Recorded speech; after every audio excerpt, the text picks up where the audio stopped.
Hello friends, subscribe to our channel and press the bell icon to never miss any updates. Hi everyone. आज हमारा vector analysis का last lecture है, lecture number 10। इसके पहले के lectures बहुत पहले हमने अपलोड किए थे डॉट प्रोडक्ट्स के। दो लेक्चर्स हैं, लेक्चर नंबर 8 और लेक्चर नंबर 9। आपको उस वीडियो का लिंक आपको डिस्क्रिप्शन में मिल जाएगा, आप देख सकते हैं डॉट प्रोडक्ट्स के, है ना। डॉट प्रोडक्ट्स के पहले का लेक्चर नंबर 7 तक हमने सारे अपलोड कर चुके हैं। आज हमारा लास्ट लेक्चर है क्रॉस प्रोडक्ट का। इसके बाद हम आगे वाले चैप्टर पे बढ़ेंगे। खैर, तो आज बात करते हैं हम क्रॉस प्रोडक्ट की। हमारा आज का टॉपिक क्रॉस प्रोडक्ट है। Cross product, cross product. तो अभी तक हमने क्या पढ़ा? अभी तक हमने एडिशन ऑफ वेक्टर पढ़ा, वेक्टर्स के एडिशन को देखा, और साथ में हमने वेक्टर्स के सब्सट्रैक्शन को भी देखा। जब दो वेक्टर को ऐड करते हैं तो उनका रिजल्टेंट क्या आता है, उनकी वैल्यू क्या आती है मैग्नीट्यूड की, उसकी हमने बातें की। और जब दो वेक्टर को सब्सट्रैक्ट करते हैं तो उनकी वैल्यू क्या आती है, उनके मैग्नीट्यूड की, उसकी बात की। और फिर आप डॉट प्रोडक्ट में देखेंगे कि डॉट प्रोडक्ट में जब हम दो वेक्टर को जब हम डॉट प्रोडक्ट करते हैं, दो वेक्टर का जब डॉट प्रोडक्ट करते हैं तो हमें एक स्केलर क्वांटिटी मिलता है। दैट्स वाई डॉट प्रोडक्ट को हम स्केलर प्रोडक्ट भी कहते हैं, क्योंकि जब कभी भी दो वेक्टर का डॉट प्रोडक्ट लिया जाता है तो हमेशा एक स्केलर क्वांटिटी मिलती है, एक नंबर मिलता है, एक वैल्यू मिलता है हमको, मैग्नीट्यूड। मतलब दो वेक्टर के डॉट प्रोडक्ट में कोई डायरेक्शंस नहीं होता। तो हमारे पास मल्टीप्लिकेशन करने के दो टाइप हैं। एक तरीका क्या है, दो मेथड है मल्टीप्लिकेशन करने के। एक मेथड क्या है, डॉट प्रोडक्ट, और एक मेथड है हमारा क्रॉस प्रोडक्ट, जो आज हम पढ़ने वाले हैं। तो क्रॉस प्रोडक्ट में क्या बोला गया, the cross product of two vector gives us a vector quantity, gives us a vector quantity. जब कभी भी हम दो वेक्टर का डॉट प्रोडक्ट करेंगे तो हमेशा एक वेक्टर क्वांटिटी मिलती है। पहली बात तो आपको ये दिमाग में रखनी है ना। तो जब कभी भी दो वेक्टर का हम डॉट प्रोडक्ट करेंगे तो हमेशा एक वेक्टर क्वांटिटी हमको मिलती है। और डॉट प्रोडक्ट को रिप्रेजेंट करने का तरीका क्या है? डॉट प्रोडक्ट को रिप्रेजेंट करने का तरीका है कि अगर मान लेते हैं सपोज कि हमारे पास एक वेक्टर है, वेक्टर ए, इस टाइप से इसका डायरेक्शन, और दूसरा वेक्टर है हमारे पास, दूसरा वेक्टर है बी, इस टाइप से। This is your vector A and this is your vector B. और अगर इनके बीच का एंगल हम मान लेते हैं, इनके बीच का एंगल हम मान लेते हैं थीटा है, इनके बीच का एंगल ये हमारा कितना है, थीटा है। तो ए क्रॉस बी जो भी कुछ भी हमें मिलेगा ये हमेशा एक वेक्टर क्वांटिटी मिलेगा।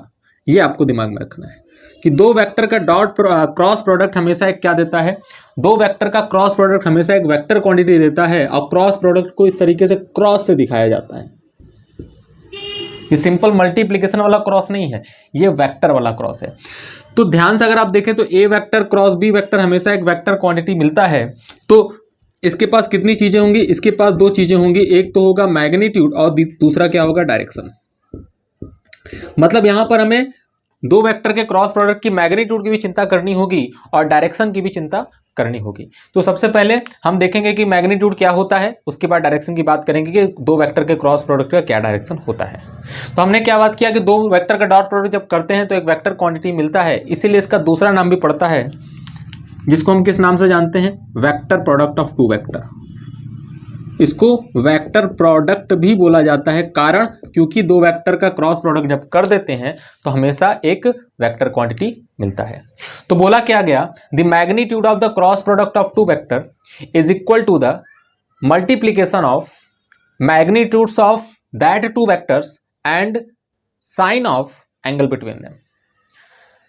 क्या कहा गया कि दो वेक्टर के क्रॉस प्रोडक्ट का जो मैग्नीट्यूड होगा, दो वेक्टर के क्रॉस प्रोडक्ट का जो मैग्नीट्यूड होगा, ए क्रॉस बी का जो भी मैग्नीट्यूड आपके पास होगा वो क्या होगा, दोनों वेक्टर के मैग्नीट्यूड का मल्टीप्लिकेशन और इनके बीच के एंगल के, इनके बीच का एंगल कितना है, थीटा, इनके बीच के एंगल के साइन के मल्टीप्लिकेशन के बराबर होगा। सिंपल वर्ड में अगर लिखा जाए तो इसे लिख सकते हैं ए बी साइन थीटा।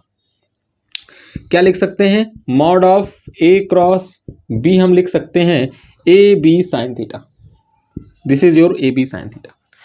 अगर आप ध्यान से देखें तो इसे हम ये भी लिख सकते हैं कि ये तो मॉड ऑफ सी वेक्टर है, क्योंकि ए वेक्टर क्रॉस बी वेक्टर को ही मैंने क्या बोला है, सी वेक्टर बोला है। तो मॉड ऑफ सी मतलब ए क्रॉस बी का जो मैग्नीट्यूड आएगा उस मैग्नीट्यूड की वैल्यू जो होगी ए बी साइन थीटा। और इसके पहले हमने क्या देखा, दो वेक्टर का क्रॉस डॉट प्रोडक्ट करते हैं तो उसमें आता है ए बी कॉस थीटा। तो ये बात आप दिमाग में रखेंगे टिप्स में कि डॉट प्रोडक्ट में हमेशा ए बी कॉस थीटा मतलब कॉस थीटा का मल्टीप्लाई होता है, और क्रॉस प्रोडक्ट करते हैं तो उसमें साइन थीटा का मल्टीप्लाई होता है। तो ए क्रॉस बी का जो मैग्नीट्यूड होगा A B sine theta, A dot B का जो मैग्नीट्यूड होगा वो ए बी कॉस थीटा होगा। अब अगर आप इसे अच्छे से लिखें, ए क्रॉस बी की वैल्यू लिखें, अगर ए क्रॉस बी की वैल्यू लिखेंगे तो उसमें यूनिट वेक्टर का मल्टीप्लाई करना पड़ेगा। कहने का मतलब if you are interested in writing C vector, तो सी वेक्टर को कैसे लिखेंगे, सी वेक्टर का मैग्नीट्यूड इनटू में सी कैप, सी वेक्टर का मैग्नीट्यूड इनटू में सी कैप। अगर सी वेक्टर को लिखना चाह रहे हैं मीन्स ए क्रॉस बी लिखना चाहते हैं तो ए क्रॉस बी का मैग्नीट्यूड इनटू में यूनिट वेक्टर आपको लिखना पड़ेगा, जो ए क्रॉस बी के डायरेक्शन में यूनिट वेक्टर लग रहा होगा। तो अब अगर आप ध्यान से देखें तो सी वेक्टर को हम क्या लिखेंगे, सी वेक्टर को हम लिखेंगे सी वेक्टर, और मॉड ऑफ सी हमारे पास ये है A B sine theta into में क्या लिखेंगे, सी कैप। इसी को बहुत अच्छे से लिखें तो आप लिख सकते हैं a cross B is equal to a B sine theta into में सी cap, where c cap is the unit vector along a cross b, unit vector along a cross b. ये बात अलग है और ये बात अलग है। ये देखो ए क्रॉस बी, जब मैं बोलूंगा what is the value of A cross B, इसका मतलब मैं यूनिट वेक्टर का भी मल्टीप्लाई करूंगा, क्योंकि ए क्रॉस बी एक वेक्टर क्वांटिटी देता है। और जब कभी मैं बात करूंगा mod of A cross B मतलब ए क्रॉस बी के मैग्नीट्यूड का, तो हमेशा वो क्या होगा, ए क्रॉस बी का मैग्नीट्यूड हमेशा आपका ए बी साइन थीटा आएगा। ये टिप्स पे आपको ध्यान होना चाहिए कि हम क्या कर रहे हैं, ठीक है। तो ये तो हमारी हो गई बात की इसका मैग्नीट्यूड कितना होगा, ए बी साइन थीटा, ये ब्ला ब्ला ब्ला ब्ला ब्ला। अब थोड़ी सी बात कर लेते हैं इसका डायरेक्शन कैसे निकालेंगे, इसके डायरेक्शन की बात कर लेते हैं कि इसका डायरेक्शन हम कैसे निकालेंगे। आइए देखते हैं डायरेक्शन की बात।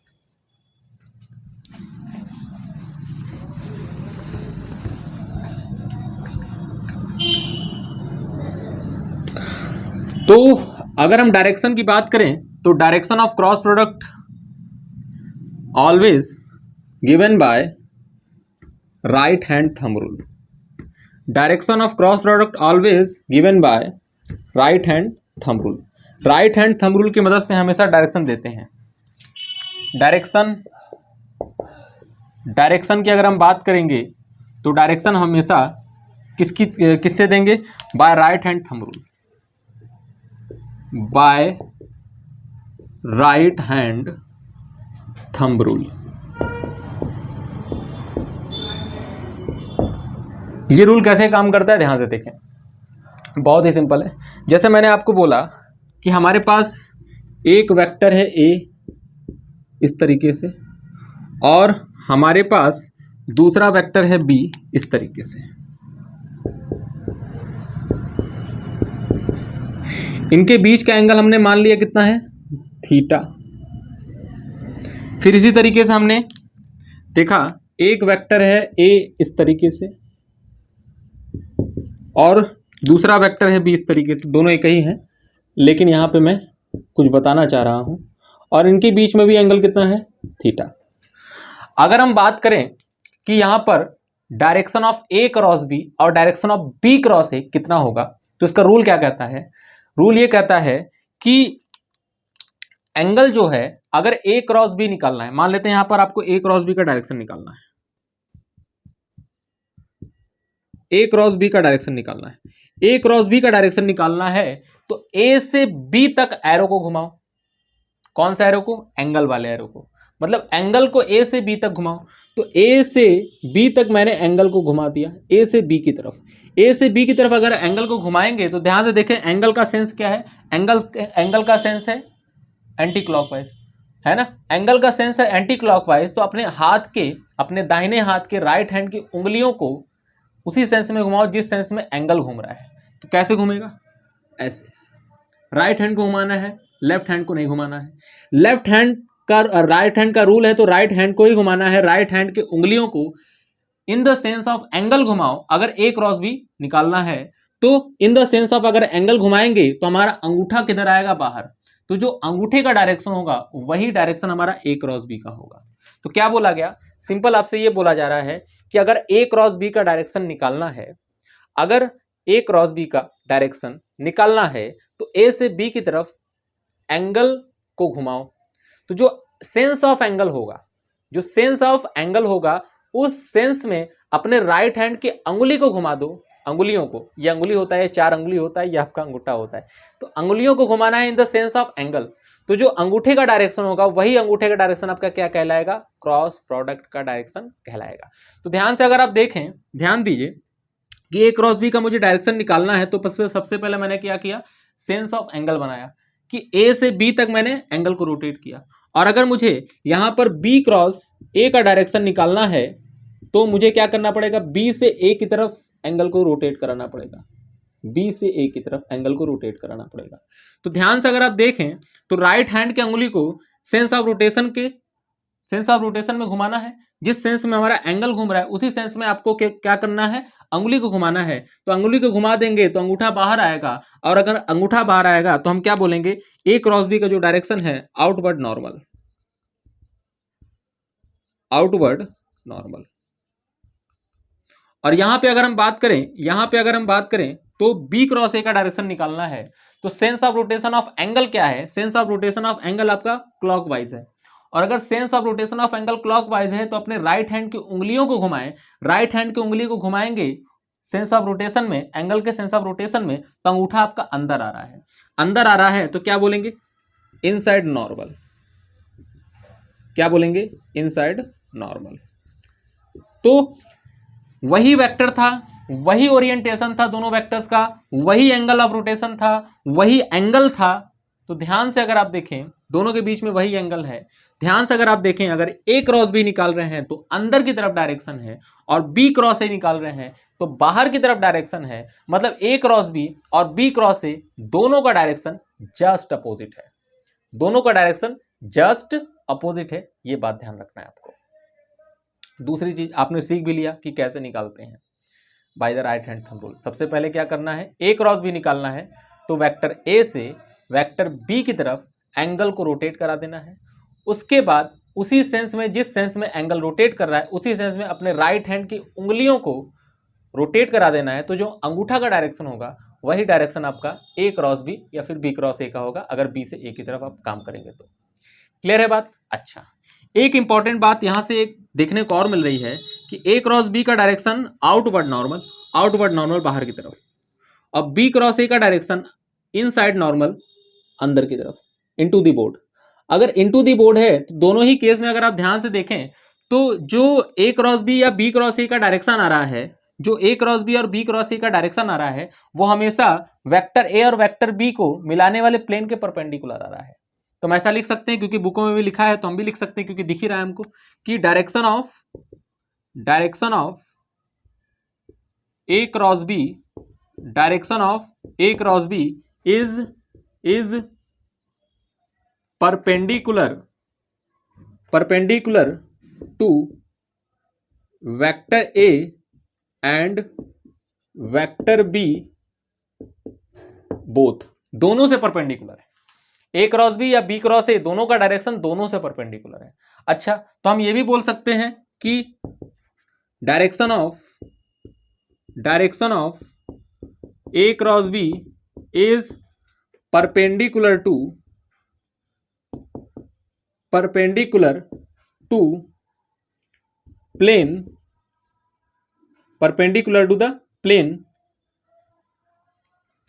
in which vector A and vector B, जिसमें वेक्टर ए और वेक्टर बी हैं उससे परपेंडिकुलर डायरेक्शन में, जिस प्लेन में वेक्टर ए और वेक्टर बी है उस प्लेन के परपेंडिकुलर डायरेक्शन में ए क्रॉस बी का डायरेक्शन होगा। और बाहर की तरफ होगा या अंदर की तरफ होगा, नियम क्या है वो नियम आपके सामने मैंने आपको समझाया। ठीक है, तो अब हम आगे चलते हैं, कुछ प्रॉपर्टीज के बारे में बात करते हैं क्रॉस प्रोडक्ट की। ठीक है, कुछ इंपॉर्टेंट पॉइंट्स की बात करते हैं। वो इंपॉर्टेंट पॉइंट्स क्या है, अगर हम ध्यान से देखें कि mod of A cross B की अगर हम बात करें, या फिर ए क्रॉस बी की बात करें, ए क्रॉस बी की बात करें, तो ए cross B is equal to क्या आ रहा है, A B sine theta, unit vector लगा देते हैं हम, वो यूनिट वेक्टर मान लेते हैं एन कैप है, वो यूनिट वेक्टर हमारा मान लेते हैं एन कैप है, ए क्रॉस बी के डायरेक्शन में एन कैप यूनिट वेक्टर है, जो कि परपेंडिकुलर टू द प्लेन जिसमें ये ए क्रॉस बी लाई कर रहा है।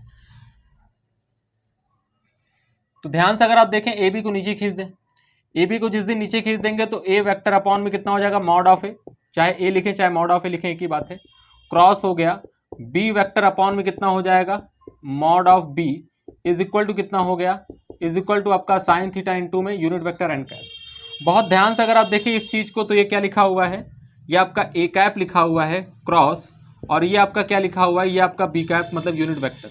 ए cap is the unit vector along A vector, B cap is the unit vector along B vector, and this is equal to कितना हो गया, sine theta unit vector N cap. तो देखिए ध्यान से, दो वेक्टर के यूनिट वेक्टर के क्रॉस प्रोडक्ट को भाई मैं लिख सकता हूं, वो किस तरीके से, ए वेक्टर बी वेक्टर के बीच का एंगल अगर थीटा है, तो दोनों वेक्टर के यूनिट वेक्टर का जो क्रॉस प्रोडक्ट होगा वो होगा साइन थीटा इनटू में N cap, where N cap is the unit vector along A vector cross B vector, दो वेक्टर के क्रॉस प्रोडक्ट के अलॉन्ग जो यूनिट वेक्टर होगा वो आपका एन कैप होगा। ये तो पहली प्रॉपर्टी हो गई और मोस्ट इंपॉर्टेंट पॉइंट, ये पहली प्रॉपर्टी हो गई। अब अगर हम दूसरी प्रॉपर्टी की बात करते हैं, तो दूसरी प्रॉपर्टी हमारा ये कहता है कि when two vectors are parallel to each other, when two vectors are parallel to each other then their cross product is zero, then their cross product is zero, product is zero. Obviously theta बराबर zero होगा, या फिर theta बराबर 180 degree होगा, चाहे parallel हो चाहे anti parallel हो, तो थीटा बराबर जीरो होगा और थीटा बराबर 180 डिग्री होगा। तो दिख रहे हैं आप कि साइन जीरो की वैल्यू जीरो हो जाएगा और साइन 180 की वैल्यू भी जीरो हो जाएगा, तो क्रॉस प्रोडक्ट उनका क्या होना पड़ेगा, जीरो होना पड़ेगा। तो उनका जो क्रॉस प्रोडक्ट होगा वो क्रॉस प्रोडक्ट हमेशा क्या होना पड़ेगा, जीरो होना पड़ेगा।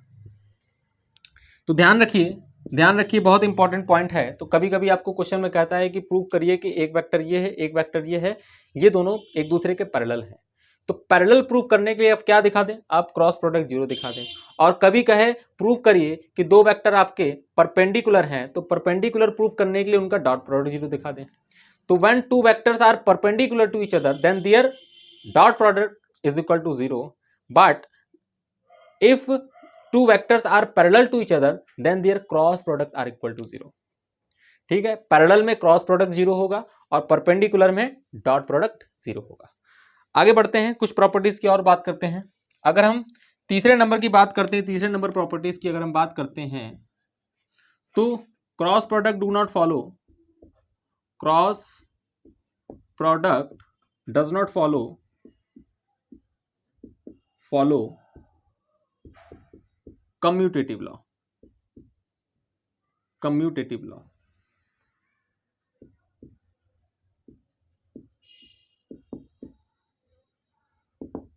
ये कम्यूटेटिव लॉ को फॉलो नहीं करता, ये कम्यूटेटिव लॉ को फॉलो नहीं करता। अच्छा, कैसे कम्यूटेटिव लॉ को फॉलो नहीं करता, ध्यान से देखें। जैसे मैं अगर आपसे ये कहूं कि क्या mod of A cross B और mod of B cross a बराबर हो सकते हैं, तो आपका क्या आंसर होगा कि यस सर ऐसा हो सकता है, ऐसा हो सकता है। क्यों? क्योंकि मैग्नीट्यूड की अगर हम बात कर रहे हैं तो ए क्रॉस बी का magnitude A B sine theta और बी क्रॉस ए का magnitude B A sine theta, दोनों के बीच का एंगल तो वही रहेगा क्योंकि ए वेक्टर बी वेक्टर की ही बात कर रहे हैं। तो मैग्नीट्यूड तो उतना ही रहेगा क्योंकि मैग्नीट्यूड की बात कर रहे हैं। लेकिन अगर किसी दिन हम बोलें कि क्या ए क्रॉस बी और बी क्रॉस ए बराबर हो सकते हैं क्या, तो आंसर आपका क्या होगा? नहीं, ये बराबर नहीं हो सकते। आप समझ रहे हैं क्यों? क्योंकि क्रॉस प्रोडक्ट एक वेक्टर क्वांटिटी है और आपने अभी देखा इसकी पिछले वाले पॉइंट्स में कि ए क्रॉस बी का डायरेक्शन किधर आ रहा था? बाहर, और बी क्रॉस ए का डायरेक्शन अंदर। मतलब दोनों क्या थे? दोनों डायरेक्शन हमारे एक दूसरे के पर एंटी पैरेलल थे, मतलब एक दूसरे के जस्ट अपोजिट थे, और जस्ट अपोजिट थे तो डायरेक्शन चेंज हो गया, डायरेक्शन दोनों का अलग अलग हो गया, तो क्या हो जाएगा? ये वेक्टर कभी भी इक्वल नहीं होंगे, तो ये इक्वल नहीं है, ये इक्वल तो नहीं है। लेकिन अगर मैं बोलूं, क्या ऐसा कर सकते हैं क्या कि ए क्रॉस बी और बी क्रॉस ए बराबर तो नहीं है, बराबर तो नहीं है, लेकिन अगर एक में माइनस लगा दें तो क्या ये बराबर हो जाएगा? तो अब ये सही है कि ए क्रॉस बी बराबर minus of B cross A. A cross B और बी क्रॉस ए एक दूसरे के जस्ट अपोजिट है, तो इसीलिए एक में माइनस लगा देंगे तो एक दूसरे के बराबर हो जाएगा, क्योंकि एक दूसरे के नेगेटिव वेक्टर ही तो हैं, ए क्रॉस बी और बी क्रॉस ए। क्योंकि जब कभी भी दो वेक्टर्स एक दूसरे के जस्ट अपोजिट होते हैं तो उनको कैसे लिखते हैं? ए वेक्टर बराबर माइनस बी वेक्टर। अगर ए वेक्टर बी वेक्टर का डायरेक्शन जस्ट अपोजिट है और इक्वल मैग्नीट्यूड के हैं तो उनको माइनस लगा के दिखा दिया जाता है, क्योंकि minus shows the direction of A vector and B vector just opposite to each other. Clear है क्या? तो ये तीनों पॉइंट्स आप याद रखेंगे कि mod of A cross B is equal to the mod of B cross a, और a cross b does not equal to b cross a due to the direction. यहां पर ए क्रॉस बी बराबर minus of B cross A, minus shows the direction, कि direction a cross B और B cross ए का just opposite है। अब ये बराबर हो सकते हैं। क्लियर है? कुछ प्रॉपर्टीज की और बात करते हैं, हमारे पास और कुछ भी प्रॉपर्टीज हैं। तो अब अगर हम बात करें कुछ और प्रॉपर्टीज की, तो हम बोल सकते हैं कि यूनिट वेक्टर्स का क्रॉस प्रोडक्ट करते हैं। आइए देखते हैं यूनिट वेक्टर के क्रॉस प्रोडक्ट में करने से क्या मिलता है। जब हम यूनिट वेक्टर के क्रॉस प्रोडक्ट करते हैं, जैसे हमने वहां पे किया था डॉट प्रोडक्ट में, चौथा नंबर, कि आई क्रॉस आई। सबसे पहले मैं बना देता हूं, इधर आपका आई कैप लगेगा एक्स एक्सिस के डायरेक्शन में, जे कैप लगेगा वाई एक्सिस के डायरेक्शन में, और के कैप लगेगा जेड एक्सिस के डायरेक्शन में। तो अगर दोनों सेम यूनिट वेक्टर है तो इसका मतलब दोनों का सेम डायरेक्शन होगा, और जब दोनों का सेम डायरेक्शन होगा तो एंगल कितना होगा? जीरो। एंगल जीरो हो जाएगा तो ध्यान से देखें, यहाँ पे क्या लिख सकते हैं? मॉड ऑफ आई इंटू में साइन जीरो, इंटू में कितना हो जाएगा? साइन 0 डिग्री, इंटू में यूनिट वेक्टर कुछ भी है एन कैप। साइन जीरो की होने की वजह से ये पूरा का पूरा कितना हो जाएगा? जीरो। मतलब आई क्रॉस आई की वैल्यू कितनी हो जाएगी आपके पास? जीरो।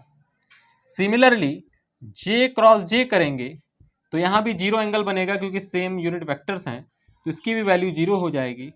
और उसी तरीके से के क्रॉस के की वैल्यू भी आपकी क्या बन जाने वाली है? जीरो। तो इसका मतलब ये आई क्रॉस आई, जे क्रॉस जे और के क्रॉस के, तीनों की वैल्यू जीरो आ जाती है। अब अगर हम बात करें पांचवें नंबर की कि दो अलग अलग यूनिट वेक्टर लेते हैं आई क्रॉस जे। तो अगर दोनों अलग अलग यूनिट वेक्टर लेंगे तो ध्यान से अगर आप देखिए, mod of i mod of j, और साइन में आई कैप और जे कैप के बीच का एंगल लेंगे तो आई कैप और जे कैप के बीच का एंगल कितना है? 90 डिग्री। तो ये आपका 90 डिग्री आ गया। और अब यूनिट वेक्टर कैसे लेंगे?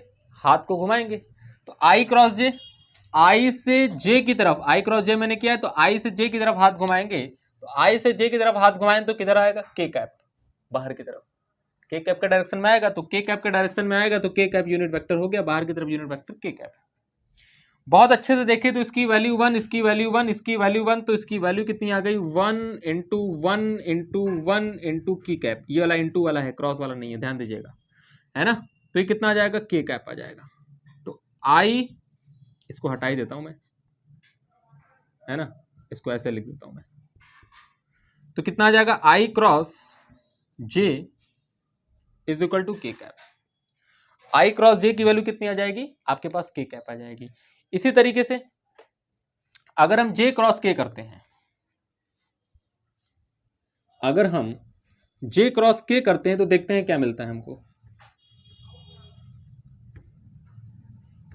जे क्रॉस के। तो जे क्रॉस के करते हैं अगर, तो जे cross K is equal to कितना, मॉड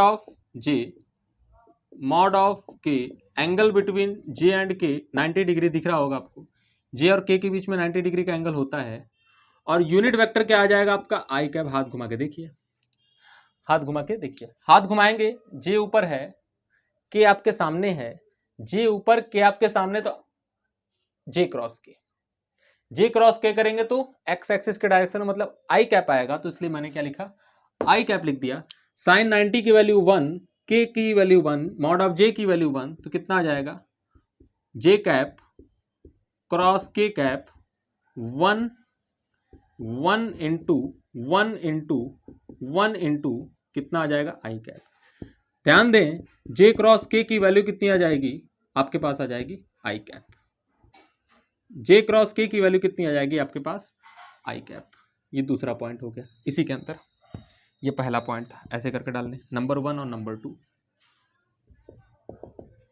अगर हम नंबर 3 की बात करते हैं, तो नंबर 3 में हम के क्रॉस आई करते हैं। तो के क्रॉस आई क्या लिखेंगे, मॉड ऑफ आई, और साइन भी कितना लिखेंगे, आज भी 90 होगा, 90 डिग्री। के क्रॉस आई, इनके बीच का एंगल 90 डिग्री है। अच्छा, इनके बीच का एंगल 90 डिग्री है, तो यूनिट वेक्टर क्या होगा, के से आई तक घुमाने, के बाहर की तरफ है, आई एक्स एक्सिस के डायरेक्शन में है, तो ऐसे एंगल घूमेगा, तो एक्सिस बाहर ऊपर की तरफ, देखे ना, ऐसे एंगल घुमा तो कैसे एंगल घूम रहा है, इस तरीके से एंगल घूम रहा है, तो राइट हैंड की अंगुली को घुमा दो ऊपर की तरफ, कितना आ गया, जे कैप। यूनिट वेक्टर क्या आ गया हमारे पास, जे कैप। ये वन ध्यान से अगर आप देखें तो 1 इंटू में 1 और ये आ गया आपके पास जे कैप। तो ध्यान दें, के क्रॉस आई की वैल्यू आपके पास कितनी आ गई, के क्रॉस आई की वैल्यू आपके पास आ गई सीधा जे कैप। तो तीनों बातें आपको याद रखनी पड़ेगी, एक तो के क्रॉस आई, एक तो जे क्रॉस के, और एक तो आई क्रॉस जे। तरीका मैं बता दूंगा कैसे और आता है अभी, है ना, एक शॉर्ट ट्रिक है इसको निकालने का, लेकिन ऐसे आप ध्यान रखें कि कैसे सॉल्व होता है, क्योंकि अगर आपको स्कूल का एग्जाम देने जाना होगा तो आपको ऐसे इस तरीके से प्रूव करना पड़ेगा कि जे क्रॉस के की वैल्यू आई कैप कैसे आई, तो इस तरीके से आई है। ठीक है, कुछ चीजें और देखते हैं, आइए देखते हैं कुछ चीजें और। तो एक बार इन चीजों को मैं दोबारा से लिख देता हूं,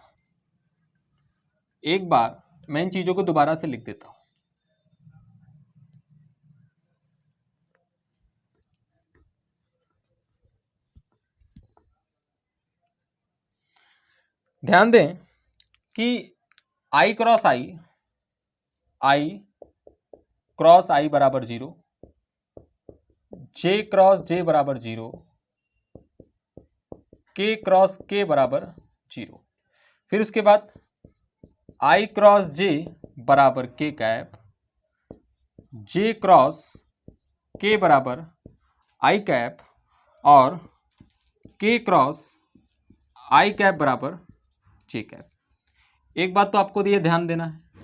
फिर उसके बाद ध्यान दें कि अभी हमने पढ़ा ए क्रॉस बी बराबर minus of B cross A, minus का मल्टीप्लाई हो जाएगा, ए क्रॉस बी बराबर माइनस ऑफ बी क्रॉस ए।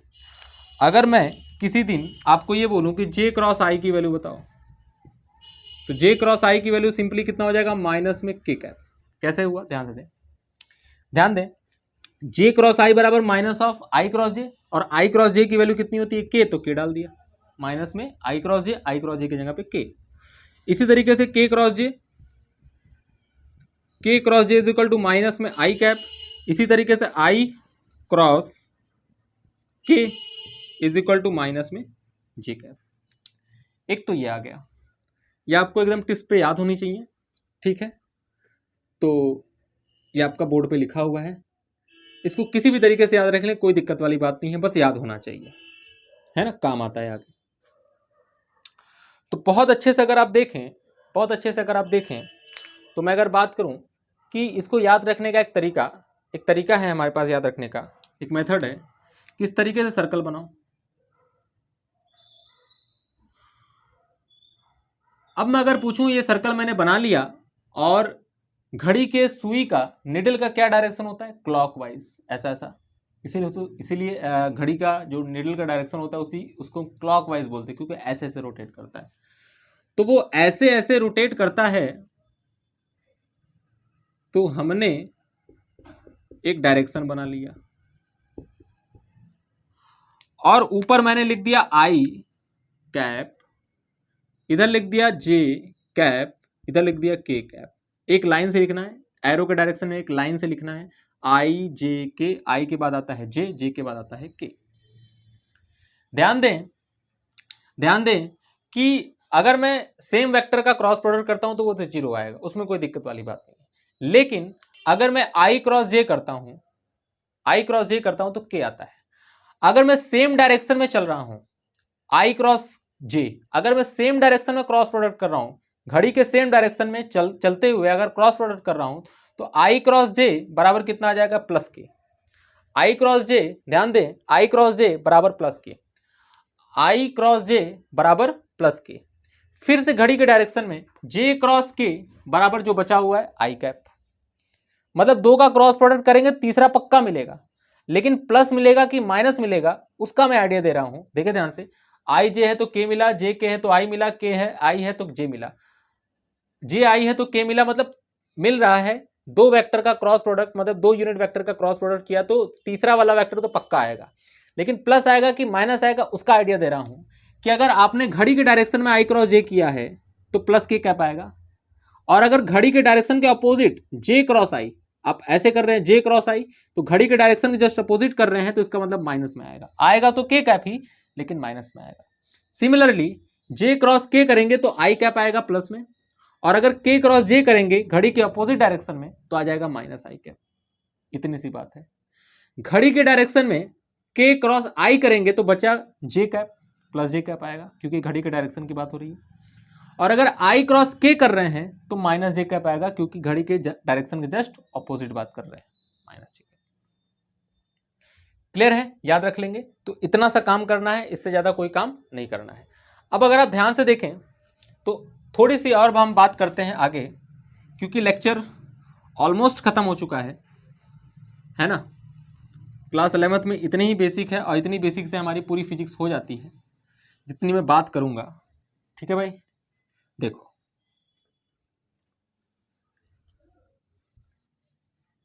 लगभग हमने सारी बात कर ली है। तो अब हम देखते हैं कि जब दो वेक्टर कार्टेशियन फॉर्म में दिए रहते हैं तो उनका क्रॉस प्रोडक्ट कैसे करते हैं, बस यही लास्ट बचा हुआ है हमारा। तो ध्यान से अगर आप देखें तो suppose let A vector is equal to a1 I cap, a2 J cap और a3 के cap. B vector is equal to b1 I cap, b2 J cap, b3 के कैप। ये मेथड शायद आपने पढ़ा होगा अपने अर्ली क्लासेस में, लेकिन फिर भी देखें ध्यान से। A vector is equal to a1 I cap plus a2 J cap plus a3 के cap. B vector is equal to b1 I cap plus b2 J cap plus b3 के cap. ये मैंने लिख दिया। अब अगर आपको a क्रॉस b करना है, a क्रॉस b, तो आप क्या करें, आई कैप, जे कैप और के कैप को सजा लें। फिर पहले ए लिखा हुआ है तो ए वेक्टर को पहले उठाएं, और आई के नीचे आई का कोफिशिएंट, जे के नीचे जे का कोफिशिएंट, के नीचे के का कोफिशिएंट। कहने का मतलब ये a1, ये a2 और ये a3 लिखना है। बी वेक्टर बाद में है तो बी वेक्टर को उठाएं और आई के नीचे में आई का कोफिशिएंट, जे के नीचे जे का कोफिशिएंट, के नीचे के का कोफिशिएंट, मतलब b1, b2, b3, ये कर देना है। ये आपका बन गया एक मैट्रिक्स बन गया। इसको सॉल्व करने का एक तरीका है, वो नियम बता रहा हूँ, बस वो नियम याद रखिए।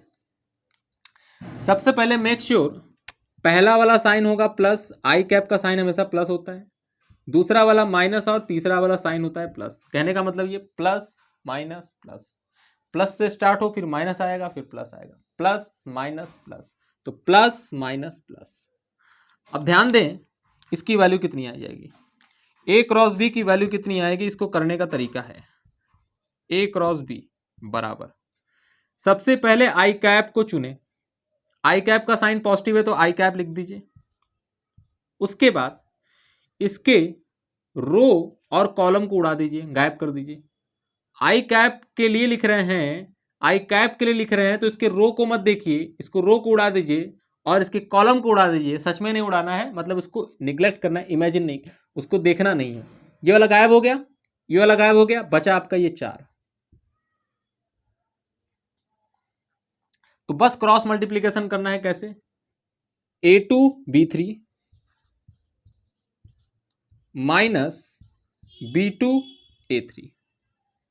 ध्यान दें सबसे पहले ऐसे क्रॉस कर, ऐसे मल्टीप्लाई करना है, उसके बाद ये वाला मल्टीप्लाई करना है। ध्यान दीजिएगा ये बात, हमेशा तीनों में मैं ऐसे ही करूंगा, है ना। सबसे पहले ऐसे ऐसे मल्टीप्लाई करना है, फिर माइनस करके ऐसे मल्टीप्लाई करना है। तो ध्यान, आप समझ गए होंगे। आई कैप के रो को उड़ा देना है, कॉलम को उड़ा देना है, जो 4 बचे हैं बस उनका क्रॉस मल्टीप्लाई करना है। क्रॉस मल्टीप्लाई में a2b3 माइनस b2a3।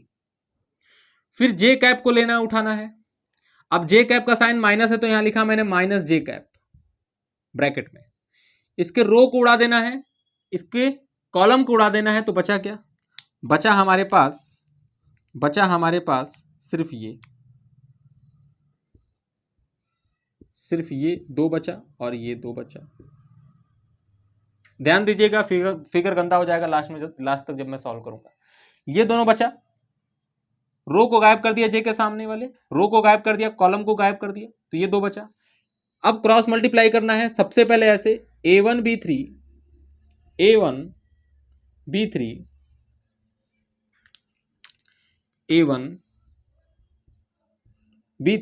और माइनस में b1a3, फिर प्लस, फिर बात करना है के कैप का। फिर जब के कैप को देखेंगे तो इसके रो को उड़ा देंगे और कॉलम को उड़ा देंगे। तो प्लस मैंने क्यों लिखा, क्योंकि के कैप का साइन प्लस था, तो प्लस के कैप। ध्यान दें कि जब इसके रो को उड़ा देंगे और कॉलम को उड़ा देंगे तो बचेगा आपके पास सिर्फ ये। क्या बचा, ये a1b2 क्रॉस मल्टीप्लाई, सबसे पहले ऐसे, फिर माइनस करके ये वाला मल्टीप्लाई। तो ध्यान दें a1b2 माइनस b1a2 कितना हो जाएगा, b1a2। This is your a cross p। इस तरीके से सॉल्व किया जाता है। थोड़ा सा भी कंफ्यूजन हो, वीडियो को फिर से रिवर्स करके फिर से देखिए, है ना, समझ में आ जाएगा 110%। तो ध्यान से अगर आप देखें a क्रॉस b की वैल्यू इस तरीके से निकाली जाती है। मैं कुछ क्वेश्चंस करके आपको दिखाता हूँ, है ना, तो थोड़ा सा आप कंफर्टेबल हो जाएंगे। तो क्वेश्चन आपका क्या कह रहा है, सपोज हमने क्वेश्चन ले लिया कि ए वेक्टर आपको दे रखा है, a vector is equal to i cap minus j cap, और बी वेक्टर आपको दे रखा है 2j कैप माइनस में 5k कैप। कह रहा है find magnitude of B cross A. B cross ए का मैग्नीट्यूड आपसे पूछ रहा है ना, ये आपका क्वेश्चन है। तो क्या करें, आप आई जे के फॉर्म में सजाएं इसको। लेकिन इस क्वेश्चन में आप अगर ध्यान से देखें, मैं जानबूझ के ऐसा क्वेश्चन लिया कि आपको सारी बातें इसी में समझ में आ जाए कि अगर इस क्वेश्चन को अगर आप ध्यान से देखें तो इस क्वेश्चन में के नहीं दिया हुआ है, और अगर इस क्वेश्चन में के नहीं दिया हुआ है तो क्या इसे के फॉर्म में नहीं लिख सकते क्या, ऑब्वियसली लिख सकते हैं। 1 आई कैप माइनस में 1 जे कैप प्लस में 0 के कैप। अब आई का कोई कोफिशिएंट नहीं है तो 1 ही होगा, तो मैंने क्या लिखा, 1 आई कैप माइनस 1 जे कैप प्लस 0 के कैप। के का कोई कोफिशिएंट नहीं है तो 0 मान लिया, क्योंकि के था ही नहीं, तो अभी भी तो नहीं है, 0 के लिखा मैंने तो, लेकिन मुझे के फॉर्म में लिखना था इसलिए मैंने लिखा। यहाँ पे आई नहीं है, आई नहीं है तो मैं लिखूंगा 0 आई कैप प्लस 2 जे कैप और माइनस में 5 के कैप, बस मेरा काम हो गया। बी क्रॉस ए निकालना है तो बी क्रॉस ए का मैट्रिसेस बनाऊंगा मैं, बी क्रॉस ए, और ये मैंने बना दिया आई कैप जे कैप के कैप, ठीक है। अब बी पहले है तो बी का कोफिशिएंट पहले लेंगे, आई का कोफिशिएंट है 0, जे का कोफिशिएंट है 2 और के का कोफिशिएंट है माइनस में 5, ध्यान दें साइन के साथ लेना है ना। फिर ए क्रॉस बाद में है तो आई का कोफिशिएंट 1, जे का कोफिशिएंट -1 और के का कोफिशिएंट 0। बहुत अच्छे से देखें तो सबसे पहले साइन लगा दें, प्लस माइनस प्लस। अब बी क्रॉस ए की वैल्यू कितनी आ जाएगी, b cross a is equal to i, ये आई वाला ये कॉलम, आई वाला ये रो गायब हो गया तो बचा सिर्फ आई, तो सिर्फ ये 4 बचे, 2 इंटू 0 माइनस -5 इंटू -1 कितना हो जाएगा, +5, फिर माइनस जे कैप, इसका रो गायब हो जाएगा, इसका कॉलम गायब हो जाएगा, तो 0 इंटू 0 -1 इंटू -5 कितना हो जाएगा, -5, तो कितना हो जाएगा -5 और माइनस कितना हो जाएगा प्लस, क्योंकि माइनस तो हमें अलग से लगाना है और यहाँ पे मल्टीप्लीकेशन के बाद माइनस आ रहा है तो माइनस माइनस प्लस आ जाएगा। तो यहाँ लिखेंगे के कैप, फिर से वही बात, इसके रो को हटाना है, इसके कॉलम को हटाना है, ये बचा आपके पास 4 number, 0 into -1, 0 into -1 minus 1 into 2 कितना बचा 2। ध्यान दें ये 0 हो गया तो 0 -5 कितना बचा, -5 आई कैप, ये कितना बचा माइनस में 5 जे कैप, ये कितना बचा माइनस में 2 K cap. This is your B cross A. लेकिन क्वेश्चन को ध्यान से देखें, मैंने पूछा है मैग्नीट्यूड पूछा है, मैंने क्रॉस प्रोडक्ट नहीं पूछा है, मैंने क्रॉस प्रोडक्ट का मैग्नीट्यूड पूछा है। तो क्रॉस प्रोडक्ट के मैग्नीट्यूड तक पहुंचने के लिए आपको क्रॉस प्रोडक्ट निकालना पड़ेगा ना कार्टेशियन फॉर्म में, और जिस दिन आपका कार्टेशियन फॉर्म में क्रॉस प्रोडक्ट आ गया आप सब कुछ निकाल सकते हैं, मैग्नीट्यूड निकाल सकते हैं, यूनिट वेक्टर निकाल सकते हैं, एक्स एक्सिस से डायरेक्शन निकाल सकते हैं, वाई एक्सिस से निकाल सकते हैं, जेड एक्सिस से निकाल सकते हैं, अगर आपने मेरा पहला वाला लेक्चर देखा होगा, ठीक है। 6 और 7 लेक्चर में मैंने यही सब बातें की है, कैसे डायरेक्शन कोसाइंस निकालेंगे, कैसे एक्स एक्सिस से एंगल निकालेंगे, वाई एक्सिस से, जेड एक्सिस से, सारी कुछ बातें की थी मैंने। खैर आज हमारा मुद्दा है मैग्नीट्यूड निकालने का, तो मैग्नीट्यूड निकालते हैं इसका। मैग्नीट्यूड की अगर हम बात करें तो magnitude of B cross A कैसे निकलता है, इज इक्वल टू रूट लगाते हैं, आई के कोफिशिएंट का स्क्वायर मतलब -5 का होल स्क्वायर, प्लस जे के कोफिशिएंट का स्क्वायर मतलब -5 का होल स्क्वायर, के कोफिशिएंट का स्क्वायर मतलब -2 का होल स्क्वायर, ये आपका हो गया। And this is equal to कितना 5 5 या 25 और ये हो गया आपका 4, and this is equal to root में 54 यूनिट, जो भी यूनिट इसका आ रहा हो ए क्रॉस बी का। समझ के बाद आई थिंक ये क्वेश्चन ऐसा क्वेश्चन है जिसमें सारे कन्फ्यूजन दूर हो जाएंगे आपके, कि जब कुछ ना दिया हो कोफिशिएंट तो 1 लेना है, और अगर आपका के कैप नहीं दिया हो या आई कैप नहीं दिया हो तो 0 इंटू करके ले लेना है। उसके बाद अगर बी क्रॉस ए आपसे पूछ रहा हो तो बी का पहले लेना है कोफिशिएंट, फिर ए का लिखना है। उसके बाद अगर मैग्नीट्यूड पूछ रहा है तो सिर्फ मैग्नीट्यूड ही निकालना है, मेक श्योर, है ना। तो क्वेश्चन को ध्यान से पढ़िएगा और सारी बातें आपको समझ में आ जाएगी क्या कैसे हो रहा है, ठीक है। कुछ चीजें और लेते हैं, इंपॉर्टेंट बात,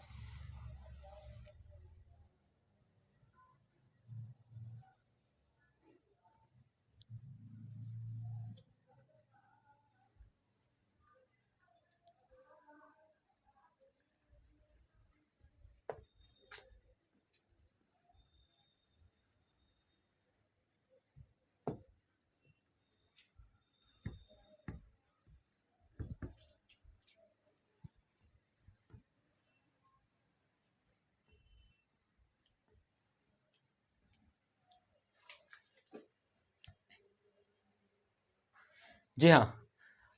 अगली बात करते हैं, सबसे लास्ट पॉइंट हमारा कि हमारा जो एरिया है, एरिया होता है, आपने जो एरिया पढ़ा है क्लास 9th में 10th में, वो कैसी क्वांटिटी होती है, वेक्टर या स्केलर?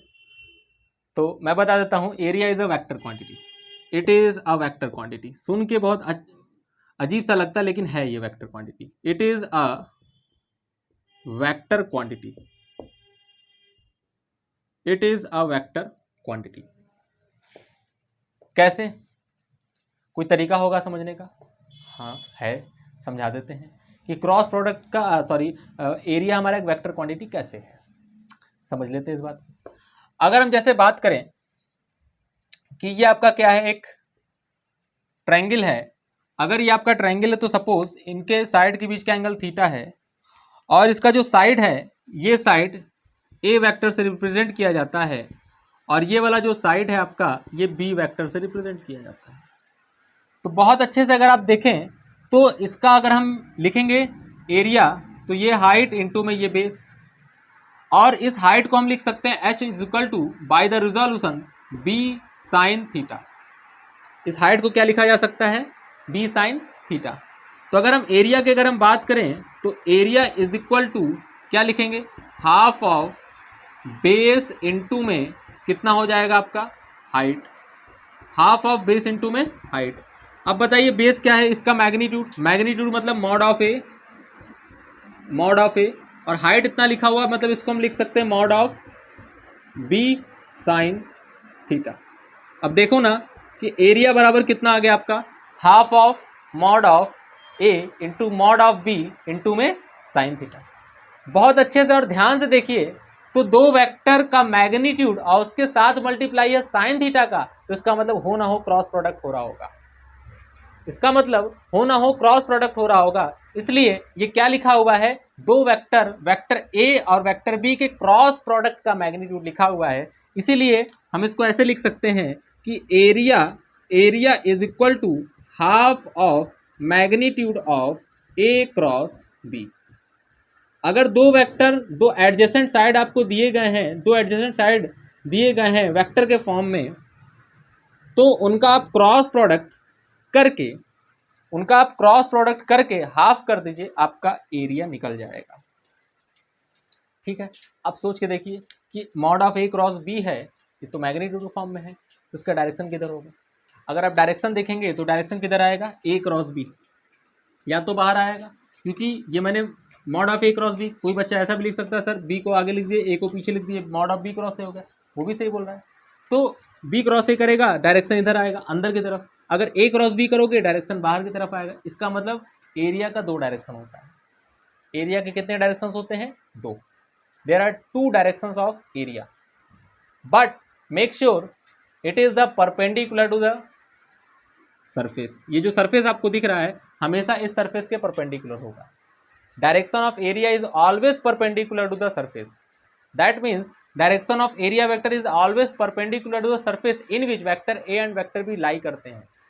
वेक्टर ए और वेक्टर बी जिस प्लेन में लाई करते हैं एरिया बनाने के लिए, उस प्लेन के परपेंडिकुलर डायरेक्शन में एरिया का डायरेक्शन होता है, या तो बाहर की तरफ या तो अंदर की तरफ, कुछ भी ले सकते हैं, कोई दिक्कत वाली बात नहीं है। ठीक है, तो एक तरीका ये हो गया।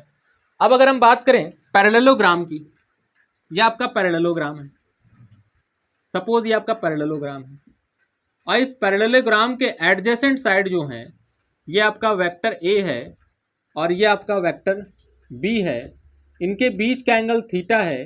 तो अब इनका एरिया कैसे निकलेगा? इनका एरिया भी सिंपल है, इनका एरिया सीधा सीधा मैं फॉर्मूला आपको बता रहा हूँ। एरिया का जो मैग्नीट्यूड आएगा, एरिया का जो मैग्नीट्यूड आएगा वो magnitude of A cross B vector आएगा। एरिया का जो मैग्नीट्यूड आएगा वो ए क्रॉस बी वेक्टर आएगा। ये बात है, मतलब अगर किसी पैरेललोग्राम के दो साइड्स को अगर दो वेक्टर रिप्रेजेंट कर रहे हैं, दो साइड मतलब दो एडजेसेंट साइड, और उनके बीच का एंगल अगर आपका थीटा दिया हुआ है, या हो सकता है दिया हो थीटा एंगल दिया हो सकता है कार्टेशियन फॉर्म में ए वेक्टर बी वेक्टर हो, तो उनका आप एरिया निकाल सकते हैं। ए क्रॉस बी का मैग्नीट्यूड निकाल दीजिए, आपका एरिया आ जाएगा, दैट्स इट। तो वेक्टर हमारा यहीं पर खत्म होता है। वेक्टर एनालिसिस का लेक्चर नंबर 10 है। 10 लेक्चर में हमने पूरी की पूरी थ्योरी, न्यूमेरिकल सब सारी चीज़ें मैंने कंप्लीट की। ठीक है, अब जब हम आगे वाले लेक्चर में मिलेंगे तो मोशन इन वन डायमेंशन में मिलेंगे, उसको पढ़ेंगे और चैप्टर को एंजॉय करेंगे। ठीक है, तब तक के लिए थैंक यू वेरी मच।